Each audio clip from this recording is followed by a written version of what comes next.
Welcome to another episode of Song Title Challenge, where the question is, climbers, how should you write this one? Because listen, the first idea that you have conceptually on a song title, sometimes it's the right one, but usually it's not. You got to dig through, spend 15, 20 minutes digging down past the copper, past the gold, even past the platinum, get to that diamond, right? To get to There we go. that really good concept that's just going to blow people's minds. And then the song sometimes can practically write itself when that energy, when you strike it, and it's just like, boom, I know exactly what to do with this, right? Climbers of the which are listeners of the podcast, send in their song titles to info@daredevilproduction.com. Production is singular, there is no S. info@daredevilproduction.com. Put your song title challenge or STC, put that in the subject line so I know what folder I should put it in. Then I go through and pick out a song title after Brent and I have usually coerced or had to blackmail somebody to come onto our podcast, like a huge hit songwriter. Brent and I got we got stuff on people all over this town. That's how we get these guys. Exactly. Yes. And then we the three of us will flesh out 5 or 6 different conceptual angles on how to write that. It's not a co-write in any way, shape, or form. We say use all of what we say, use none of what we say. It's up to you. But we do demand an invite to the number one party. And it's a fantastic, first of all, it's just a way to have proximity to pro writers and how they think and how they go about setting this up to themselves up to write for a song. I think that's invaluable. Mm-hmm. But also, this is a great tool, Brent, that you've used to breathe new life into your old song titles in your hook book, right? Yeah, that's right. We had so much fun doing these episodes that I'm like, I got to do this stuff for my own old titles, because I got 4,000 or whatever titles in my hook book I've been keeping for over 20 years that I just don't go back and look at. And this kind of forces me to go back and just spend like 10 minutes or whatever riffing on it. And I've gotten cuts out of some of those old titles. So yeah, I'm a fan of doing this. I'm a fan of doing it. I believe in it. So, and also one thing I think is fun about this is if you listen to a bunch of them, which I recommend you do, you're going to see that, because I'm just kind of tend to be me, right? But the guests we have on, you're going to see a variety that not all pro songwriters process, think the same way. And hopefully that will be comforting to you going, oh gosh, well, I don't know if I think like other people. There's probably somebody here that thinks a little bit more like you do. There are all these different vibes and they can all work. And that's one thing I think is valuable for having guests on as well. So that it would be very mistaken for people to think, I got to think like Brent. No, probably not. It's probably more helpful if you don't. That's why we have guests on. That's right. Well, let's get to today's guest, who's somebody I'm happy to call a friend as well. This gentleman here is just, it's just a vulgar display of prowess, no matter how you slice it. He's done a lot of work with Big Kenny and Big and Rich, and all the big hit songs that you know. That's where they came from. Cowboy Troy as well. He wrote Mississippi Girl for Faith Hill. He wrote Laid Back for Jason Aldean. He'll correct me if I'm wrong, but I believe. Well, here's what I know I'm right. He as right now he's played on over 500 albums as a guitar player. He's got 45 number ones that he's played on. He's also Tim McGraw's touring guitar player. And so, rock star right off the gate there. And if I'm not mistaken, I think you played on every Jason Aldean record ever, True. right? Is that correct? Yes. All your guitar. So if you like Jason Aldean, you've heard my boy, Mr. Adam Schoenfeld. Yes, welcome. Gong, gong. Yeah, how are you, buddy? I'm good. How are you guys? Thank you for saying yes. Adam's on tour right now with Tim McGraw up in Denver. Well, you're staying up in Denver, but you're playing in Cheyenne, Wyoming, Frontier Days. Hence the wonderful Embassy Suites lighting. Yes. If you're watching on YouTube. Underwhelming. Yeah. Thank God you're pretty, Adam. Thank God you're pretty. Friendly ghost.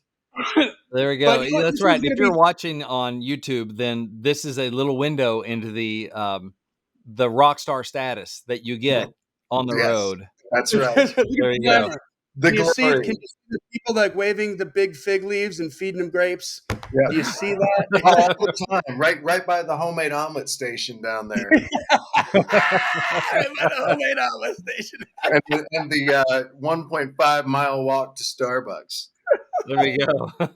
Awesome. Yeah. Well, this is going to be fun with Adam because, I mean, we've had so many hit songwriters on here, but I don't we've had Karabi on, who's rock guy. But what's cool is you're so well versed in country, but also you've got Digital Brains, which is like a punk or a punk rock band. You've got Suncat, which is with your wife Katie Cook, and you can really, with Cowboy Troy, it's like you're getting into some rap stuff. Like you can kind of straddle a lot of different lanes that I think you have an extreme amount of proficiency in that most writers we have on the show don't have that kind of breadth. You know what I mean? Well, they might just not use it, Or maybe they don't use it, but yeah, you're scratching every itch. Yeah. He's like, hey, I can't stop, I can't stop. Whatever pops out, it pops out. I love it. All right. So are you guys ready? Yes, yeah, and before we get going, I mentioned this to Adam beforehand, but I'm wearing my old school Major Bob music, hat right now for my first publishing deal, because that's when I first met Adam. They threw us in a room together one day, and then through the years, you played on some demos of mine, that kind of stuff. So you keep popping up like a lucky penny. Although I don't know how lucky that song didn't get cut. What did we write? Do you know what we wrote? I was thinking about it. I think it was called "Sometimes It Takes a Girl to Do a Man's Job." I think it was called A Man's Job. We wrote with my friend Robin Welty, and it was just kind of of course, we were like, let's write something rocking, because, I'd be interested in hearing that. Yeah, I'll have to dig it up. I don't even know what laptop it's on. It's on is it on a DAT tape or what? It's oh my God. Yeah, that's how old it is. Yeah. It was like 2005 or 2006. Zip drive. Get your zip drive out, buddy.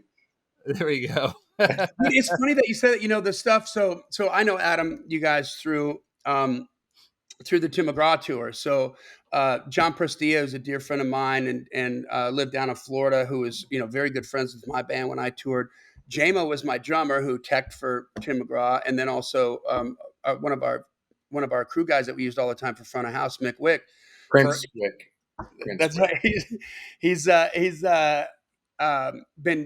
retired now, but he was Tim McGraw's monitor guy for quite a long time. And so that's how I came to know Adam. But you said DAT tapes just a few months ago, man. I found I never had the masters for some of the demos that we did with the band that Jamie and I had. And I found a DAT tape of the mixes. I was so excited. I sent it to him, but I hadn't seen a DAT tape in forever, dude. Now, oh my God. Try to find a DAT player that works. Well, that's what I know. Okay, so you know what I did? Just FYI, if you're in Nashville and you got some old school stuff that you need, do you know the cat from Welcome to 1979? You do, don't you? Oh, I don't know him personally. I don't remember stuff, but I don't think I know him personally. But I heard he does he'll bounce stuff from whatever. Yeah, he's got all the machines that you need, no matter what it is. And side note, he's the number one, I think, in the country or maybe on the planet, the number one restorer of old 2-inch reel machines. So Welcome to 1979 is a popular place where people go studio to go. It's all analog, and they'll go cut the rhythm there and then import everything into Pro Tools and do the overdubs kind of a thing. But good to know. Great little studio. That's how I got the DAT thing going. I got a stack of DATs, man. I got a stack of DATs for sure. No DAT player that works. All right, here we go. This is from Marla Rubenstein again. She's been crushing it. Hey, Marla. That name. Hi, Marla. And this title, on the surface, my hot take is going to be that it looks a little specific, but I just think it's so interesting that I want to listen to whatever it is you're going to come up with, because I have to know how you're going to flesh this out. And the title is, and she's put the first word in parentheses, so I guess she's saying we can use it or not use it. But if Jesus had a tattoo. Okay. If Jesus had a tattoo. Okay, if Jesus had a tattoo. All right, thank you for sending that in, Marla. Wow. My first thing is, I've written a song with Mark Narmore called Jesus Tattoo. So we've written that. What's weird about that, we were over at the fire hall at Sony, and Mark and I were working on this. I got this title, and we were working on it. And we went to into the little lobby back there. Adam, I'm sure you've been in the fire hall, and They got that Yeah. little kitchenette thing. We go in there. Lisa Carver's in there because she's writing with somebody, and her shirt says "Jesus loves me and my tattoo." I was like, "What?" Yeah. Anyway, oddball Well, song. you know what? Something just came to me instantly, and sometimes things come instantly, sometimes not. I almost feel like that's not the hook. Like to me, instantly, you think of we're all formed in the what is it in the In form the or image of God. of God and Jesus. If Jesus had a tattoo, it would be you. You know, that's the first thing I thought of too. It'd be like it'd be your face or something. Yeah, Yeah. that just kind of was like that might be money right there. That was gonna be hard to beat. yeah. You're welcome, Marla. And thank you, Adam. God, that was brilliant. This is You why got they that call him the next big week, buck. right? Cool. Yeah. First episode ever. Here we go. Bye. Oh God. But Wow. it's funny. Some friends of mine, I want to say maybe Jason Cox, Michael Boggs, and maybe someone else, Lee Black or something. But they had a song called, I can't remember what it's called now. But basically, if Jesus had a refrigerator, your picture would be on it. You know, all this stuff about, he just about his love. He loves you individually, specifically as a person, not just general love, but you. So that makes me think of that too. If Jesus had a tattoo, it'd be you. Because it's funny. It's the flip of those people that have, Jesus' name or Jesus' face, or crucifix or whatever tattoo. It's like, well, if he had one, it'd be you, which I think is a cool reversal. Yeah. And just Yeah. to I've been pick off I've been some fundamentalist. I don't know. I've been reading a book. This guy that was saved from drowning, and born again, and in deep. Like I walked into the studio with this guy, and he instantly had to tell me his story. Yeah.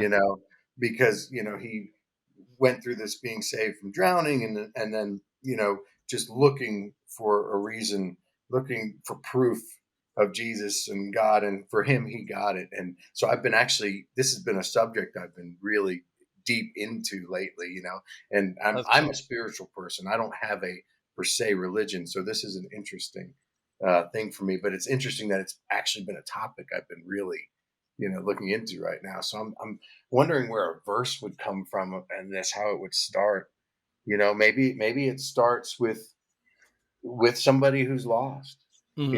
Somebody, this person singing it doesn't quite believe yet. Hasn't been shown what they feel is proof yet. They're asking, they're looking, they're praying for a sign, they're praying for something to be fixed, and they will follow Jesus to wherever if Jesus will just show them some light and some assistance. God. Hold on. I got it. What you got? Okay, so on like springboarding off of what you said, you know how in the movies like uh, Bruce Almighty, right, where like God he's the homeless guy the whole time, right? He's like, and he morphs into that guy. What if Adam, you had said when you started this story that this guy just had to tell you a story. He was compelled to tell you a story, right? He just had that energy connection with you and felt like you were going to listen. You know what I mean? He just like knew you were going to listen and you were going to care, right? Mm-hmm. And what if this is about in the like the second verse or maybe the end of the chorus or in the bridge, the bomb drops. But what if it's Jesus that's the tattoo artist? Wow. What if Jesus had a tattoo parlor? Right. And by the way, what if the tattoo parlor name is If Jesus Had a Tattoo? Yeah. And he just puts it right, like, because where's the best place to hide? In plain sight, right? I'm calling myself this. Maybe his name is Jesus. Maybe his name is Jesus. Well, the video pans out. Jesus is doing the tattoo. And then when Jesus gets up on his arm, he's got a tattoo of the person that was sitting in the chair. Yeah. Johnny, makes me think maybe you misread this because it's text. Maybe it's because I like the internal rhyme. If Jesus had a tattoo. Well, you can't say that. Can you not say that? Isn't that a name? A proper kind of name? Hold on, I gotta get something. And are we gonna have to delete this whole episode? Did I just cancel myself? I don't know the rules anymore. So the guy's name is Mark Johnson, and I was just really drawn to the guy, and his book is his story, basically taking history, Mhm. and Yeah. But there's the one thing he says about, I want to find this. This is pretty interesting, and this is really weird for me because I'm so all my life been religion, religion, religion. Um, Bible, Bible, basic instructions before leaving Earth. Yeah. Yeah, I've heard that before. How That's deep great. is that? I'm like, okay, dude, rock on. I'm interested in what you have You to have say. my attention. But That's cool. That's great. I digress. But all this is stuff that relates to this. And this is just a sidebar for the listener. This is like what happens in the room. Somebody throws something out and it sparks a conversation. Oh, I've been reading this book and I've been talking, and you'll have these conversations and maybe an hour and you go, well, what else you got? Yeah, Or you dive into that and you find it.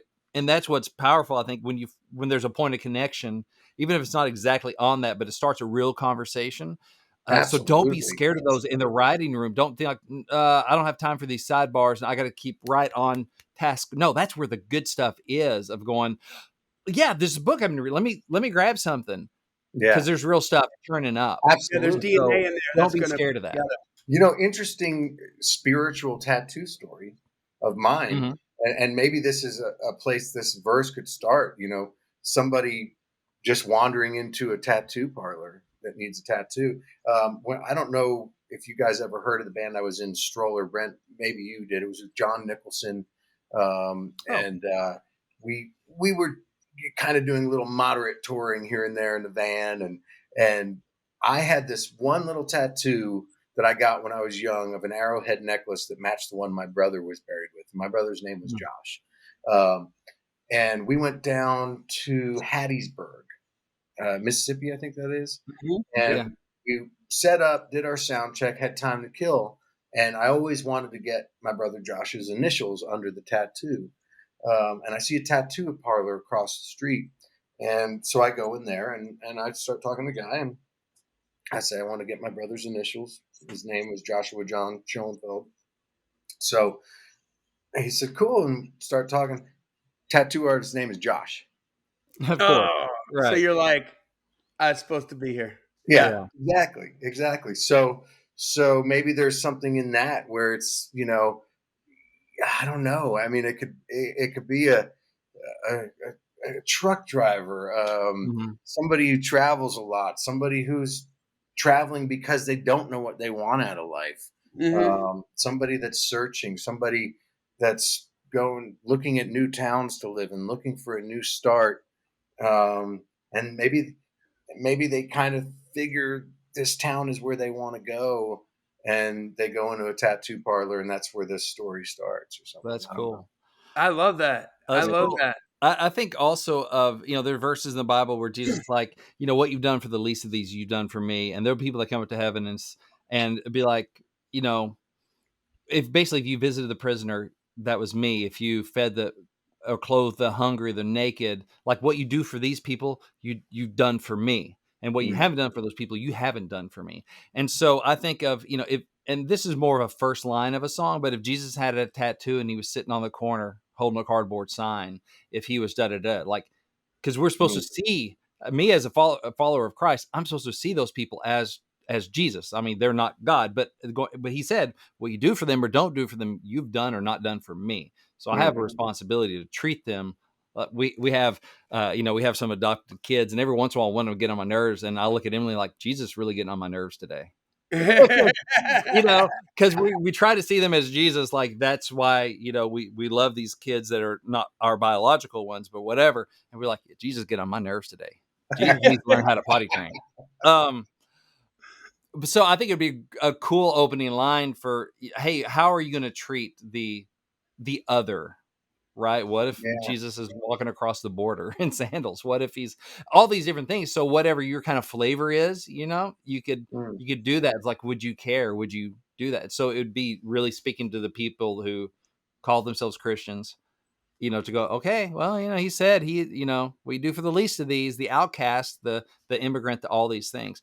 I think that could be cool, but also you could even go more kind of pointed as like to the church people, and like, if Jesus had a tattoo, would you let him in your pew?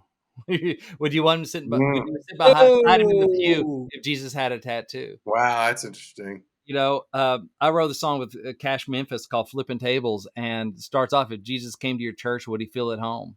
Would he feel invited or unwelcome and alone? Would he Wow. fit in here?" So, which is a little bit of that Jesus tattoo song that I wrote with Narmore, but I think that's an important reminder. We get all pious and like we're better than anyone else, kind of, or Yeah. whatever. Like, oh, that person's, I don't know, they look like they've been drinking last night and they don't have the nice stuff on, or whatever our church's vibe is. Or maybe you're a really, you're a really casual church and somebody shows up in a suit, you can get the same reaction as showing up in shorts in a really buttoned up church. It's about like, Yeah. it's not about. yeah, and there's the story of, and this is a real story of a new pastor for a church, Mhm. and they're getting a new pastor. Nobody's met him, Oh yeah, and he decides to like hang out at the church for a week, dressed as a homeless guy. yeah. See how And it so gets treated. what I'm thinking about this is, and Adam, like I think you touched on it, like if Jesus had a tattoo, isn't the hook? That's not the chorus, but that could be the name of the song. And Mhm. Brent, the way that you set it up with the first line is like if Jesus had a tattoo and was sitting on the corner with Sign or whatever. a sign or something like that, and then you can tell whatever story you want after that Mhm. and go all the kinds of different directions, because you don't have to bring it back to that. But what an interesting, like, in other words, like he's on the corner, and no matter how you feel about him, like he's looking at you. And what are Yeah. you going to do, right? Like, how are you going to act? Like, what are you doing when I'm not looking, right? Like Yeah. Shelton, that kind of that kind of thing. That could you could really go deep on some cool stuff there. And I think that's a fascinating opening line. Like, Yeah. if that's the first line, You you have my have my attention. attention. Like, where is Right. this going? Like, wow. Yeah, I Yeah. think that could be. It also makes me think of Joan Osborne's, "What if God was one of us?" Yep. Hmm. A little bit of that, just a stranger on the bus trying to make his way home. It could just be questions of somebody who doesn't know that if Jesus had a tattoo, what would it say? If he, did all these other things, if he had a car, what would he drive? Would he drive a Tesla or would he do like an SUV, like a Yeah. good Yeah. Texas Christian? Would he? It could just be positing some questions of going, well, okay, maybe if he was around today, Yeah. I don't know. Um, Mm. if he's walking the earth today, I guess just to say, but that could be interesting too. Um, Yeah, that would be because you could say, and then you could also say a bunch of things he wouldn't be. I can tell you this: he wouldn't be a politician. He wouldn't be. yeah, Yeah. He, he, Amen. he, or at least he'd never and get he wouldn't be elected. a TV evangelist, right? He would Right. be. Here's the things he wouldn't be, and you could make some opinions on that, however far you wanted to go with that. But Yeah, if he had a tattoo, it would have your name on it. If he had a, you know, whatever, if like if he had a blank, fill in the blank, and then fill in what comes after that. You could if he just do had a like almost a sandwich, he'd have listicle, one. If Jesus had a tattoo, it would be one of you. If he had a sandwich, Well, it he'd would have look one a for you lot too. like or you. he'd save half for you, Yeah, yeah, yeah. or if he'd give it to you, if he had one sandwich, he'd give it to you. Like you could do all those kind of things, which would be cool. Like if you had the refrigerator, you'd have your picture on it, kind of thing. Yeah. To steal from my buddies. Um, if he had a front porch, I think it might be if Jesus had a front porch, or if heaven had a front Mhm. porch. But like you'd always be welcome to sit and chat for a long time. Jesus in a Yeah. rocking chair. Mm-hmm. But yeah, do you, even though, in the beginning of the song, do you say Jesus yet? Is it Mm. coming out of the gate with it, or is it that image of sitting on the corner with a sign, but not saying it's him? Then you hit You it in know? the chorus or something, and people go, Yeah, "Oh!" After they've had the chance to make their judgment. yeah, Oh, oh, yeah. So an ambush in the chorus. yeah, Yeah, exactly. yeah, Oh, yeah. yeah, because you could set it all up. Like you could go through and just sort of describe maybe what's happening around Hmm. that homeless person on the corner, right? You could kind of be sort of rando matter of fact, like, here's a girl in a short skirt and a da ba ba, and she looks at him and throws her garbage on him, and And a long here's jacket. If she has a That's like short Bruce skirt, she Hornsby, has the to have way a he long is. yeah, yeah, yeah. yeah, something like Hornsby the something way he like is. that route, Yeah. right? And then Mhm. somebody else comes by and gives him $1, and all these different all these different sort of observations on how people Mhm. would deal with that, and then yeah, and that chorus, and you're like, and what if that person needed this, and what if that, like, what's that person's story, right? Mhm. And you're like saying, what if they had it all and then they lost it? You could tell the story maybe about your sort of dream of how did that person get on that street corner, Yeah. and then the last line is like, and what if Jesus had a tattoo? Yeah, Yeah. well, maybe he got on that street corner because he is Jesus, and he wants to just watch the world, Mhm. and like we've originally said, watching everything go on, like that pastor going into the church, Yeah, Yeah. you yeah, know, and from the most humble place that from you the could most humble possibly be in place. Yeah. society, Yeah. And not for nothing, I mean, once he started his ministry, Jesus was homeless too. Mm. Yeah. There you go. So he was a homeless guy.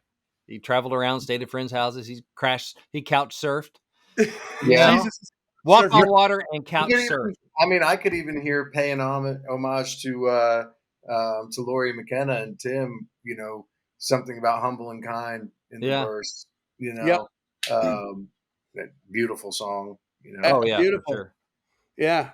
Dude, I like that, man. That's interesting. Like, you could really do so much of a twist on that with yeah, with how people would react, how, if he walked Mhm. into a church, I mean, you could tell the story of that homeless guy and then just, yeah, in the chorus, bring it home.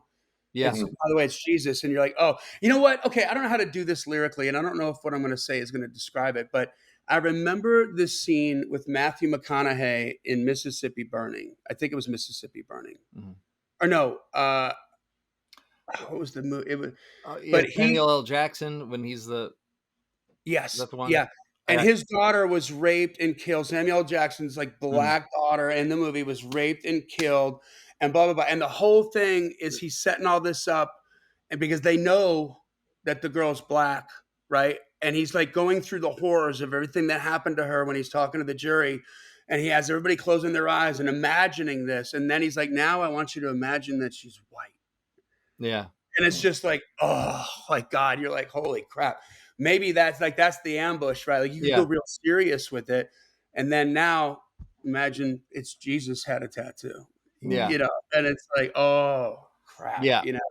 Yeah, you that'd you be it's a cool. reframe on that. That's interesting. Yeah, same thing about if you go to would you want him to sit next to you in the pew, or would you sit next to him in the pew if Jesus had a tattoo? Which is a Yeah. different audience. You're speaking like to the people that the church going audience Specific. that who maybe Yeah. yeah. So that which in certain genres that would be the appropriate thing to do. Um, Yeah. I think in a but in yeah, a more of a country or a folk, it doesn't have to be that pointed towards correct. the Yeah, I would people agree. that are very stout Christians. Mhm. It can be a little more vague and cool and vibey. Yeah. Mhm, So mhm. Uh, well, I wonder, just and the built-in kind of could it be political as well? Like if Jesus had a tattoo, would you just figure he and talked about feeding the hungry? Would you figure he's a lefty? If he showed up and blah blah blah, would you think he's some neocon or whatever? Like yeah, because people can pick and choose politically. Like, well, Jesus was a socialist because of blah blah. Well, no, he was definitely hardcore conservative because of blah blah blah. You could almost explore right, that. If he explodes, he's bigger yeah. than a party. That may be kind of interesting too, just to kind of rattle Oh, like, people's you mean, heads like, around a little so bit. you could point out, like, the good things from each sort of one of these. It could be like a unifying song, right? Yeah, Mhm, Like, you could point out, like, the good things that the left has done, and the good things that the right has done, and the good things that happen from this or that, mhm. and yeah, and sort of bring all that together, and but by sort of describing, like, if Jesus had a tattoo, he might be over here. If Jesus had, was worried about the planet, or, whatever. I mean, like, you could, Like if maybe Jesus the had, tattoo is like one thing, and then there's another juxtaposition. You could, if he wore this yeah, kind of hat, or if like he had this kind of car, or Yeah, if he had like a tattoo and he stood on the corner feeding the homeless, would you think he's some sort of socialist lefty or whatever? Yeah, which we should all be doing that. But or if he did, if he's calling out sin and saying go and don't sin anymore, you don't think he's some high and mighty religious right guy, Right. that sort of thing, because he's and just to kind of explore that and go, I think maybe it would be we a don't need to beautiful try to put way. him into our box. Maybe we need to get Yeah, it on his cross and not on our box or whatever. I don't know. I think it'd be a beautiful kind of title to use to throw everybody in the same box. For Yeah. Yeah. sure, sure. Yeah, to That's throw what, everybody under the same bus. yeah, right, exactly. And Yeah. that's where my heart is these days. It's like you over here, y'all can go yourself. Yeah. Get Yeah. in here together and Mhm. actually communicate and Yeah. Yeah. actually Be productive and be productive. just communicate, be productive, care about the human race, Mhm. and fix Yep. shit. All Yep. that Yeah. other shit, which I'm sure Jesus would probably do. Yeah. Well, yeah. I mean, You they thought he hung out with all kinds of people, and he saved his harshest words for the religious people. Right. If So, there was one word that you could use that would sort of explain what you just talked about, Adam, right? Hope. Everybody needs to come to the middle. mhm. Hope. Hope. So Yeah, there it is. And so maybe if Jesus had a tattoo, it I would say say hope. hope. Yeah, that could Maybe. be cool. Well, Yeah. check this out. Side note. Shameless self promotion here. But Yeah. I'm getting ready to put my song "Breadcrumbs of Hope" out, and I Oh, asked yeah. my co-writer, Michael Oakes, um, what he would say about the song, and this is what he said. He said, "When we talk about hope, often we are looked at as naive, idealistic, rainbows and unicorn kind of stuff. This song is here to say hope is not a rainbow or a unicorn. Hope is real and it is everywhere. And with the simplest of gestures, anyone, you, me, a nameless stranger on the street, can be that tiny spark of hope that could make a difference in someone's life. Just a smile or saying good morning, volunteering a couple hours here and there each week, and every little breadcrumb of hope matters and makes a difference." I love it. Yeah, You that's cool. know, so Yeah, hope. give me chills a little bit, dude. That Yeah, was like good. I he's a mean, good cat, man. He's been a Nashville guy for years, but he's over in Berlin now. Most of his time over there. So you probably ran into him back in the day, I would think. But anyway, I just happened. I wanted to leave that up in case that came up, Mhm. and it just did. So It came to yeah, you. yeah. I Um, love it. Well, we got some good looks at it, he man. did. I really like. That's a very, very interesting title, and I think you have Yeah. to you have to be careful. You have to really, really craft that one. It's not going to be like like a meatball across the plate kind of a song. That could be Right. really good. It's got to be that, but that's got song of the year DNA to it if you do it right. Yeah. Yeah, it like Yeah. has a purpose other. I mean, they hopefully all have a purpose, but it's saying something. Let's put it that way. It's Yeah. saying There you something. go. So Adam, now let's do this shameless plug too. Let's talk about this song that's coming out. So you guys, this song that this is today is going to be September 15th, Or but 18th, we're I believe, recording. on a Friday. No, September. I think. Let's see, Oh, did you say what's the date that it it drops? could be No, August 8th. ours is September 15th. Our show The does. song is September 8th. The song is September 8th. Okay, so we can drop it whenever we need to. Yeah, but So I we think can the drop week it on the first after is like or you the do week your math. after. I'm I'd pretty love sure. to drop it when the song's available so people can go hear it. Let's do the September 15th then. Yes. Yeah, if that's cool with you guys. Hey man, that's Yeah, that's cool. right. Either right, absolutely. Yeah, I'm, September. I'm my own PR person, so I'm trying to line all this up to make sense. Good. Well, yeah. So this is September 15th. And so the song's been out for a week, and I'll put the link when you get the when it drops out. Just shoot me the live link, and Okay, I'll cool. put that. If you got a link tree or something that you're using, Yeah, that's what I'll I'll put make in. one and give it to you for sure. There you go. Cool. And then Adam, where can everybody reach out? So hold on, I want to gush on Songcat too for a second. Yeah. Like it was Mick that brought me down to meet you initially, and you guys were playing at the basement with Songcat, which is with Adam's wife, Katie Cook. You might recognize the name. She's a CMT personality, and she also like could run a country. I think she Yeah. she sells real estate. She's a songwriter. she's a Producer. super smarty pants, man. But so like I have some cat like in my rotation in my Wow, playlist thank you. because it's the first comment I think I made to you was I mean don't get me wrong, the songs are great, singing's great, but dude, your guitar arrangements on those tracks Oh, are just so interesting. They're oh, just thanks. not what you'd expect and so appropriate, and just it was just a pleasure to hear that. Of course, coming from a guitar player, but there's a lot of really great guitar players that maybe don't get that creative with the arrangements, and it's different. I recommend everybody going to check that out. So we'll put a link in for Suncat, and then it's Adam Schoenfeld, and you're out with Tim McGraw. And is there anything coming up with Digital Brains? Yeah, dirty brains. Digital Brains. You Sorry, know, that was a Freudian slip. There you go. Yeah. Brains, we play once in a while. We've done a couple shows recently. It's hard because it's a side project, and everyone's working different gigs and has different lives, and Mhm. and we all get in different moods of when we want to go out and tear people's faces off with punk music and when we don't. But it'll always be a band, and we will always be around. It's just not a life priority for any of us, unfortunately. I mean, it would be cool if we could let it be a priority, but Mhm. just life circumstances don't always allow that. So Well, you are a busy man. yeah, so I just, I write for me, and when there's time for Brains to do it, we do it. When there's time for Suncat, we do it. And I always have time for myself to do my own stuff, and a lot of my own stuff, like Breadcrumbs of Hope, Katie produces anyway, so it's almost Suncat, you know. And Okay. sometimes she might put a background vocal on it, sometimes she doesn't. Like this one, our daughters sang background vocals with me Oh, and Cool. her on it, awesome. and she produced it. So I was actually doing kind of a more pop rock up version of this song to fit in with the EP that's coming out after it. And Mhm. she heard it. She said, "No, so please let me have my way with this song," And I did, and it's really cool. So Nice. Okay. she's an amazing producer. She's amazing. I love that, man. I love that. So where can like social media? Where can they connect? Where can I audience connect with you? Adam Schoenfeld. Is it AdamSchoenfeld.com or Adam Schoenfeld Music? I don't even know. I think Well, it's we'll figure Adam. it out. Put the I right think it's one. AdamSchoenfeld.com, and Schoenfeld at Schoenfeld for Instagram. Okay. Adam.Schoenfeld on Facebook.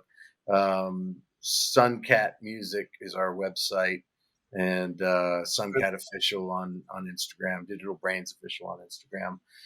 But if you go to Schoenfeld on Instagram, I've got the link tree where you can find everything.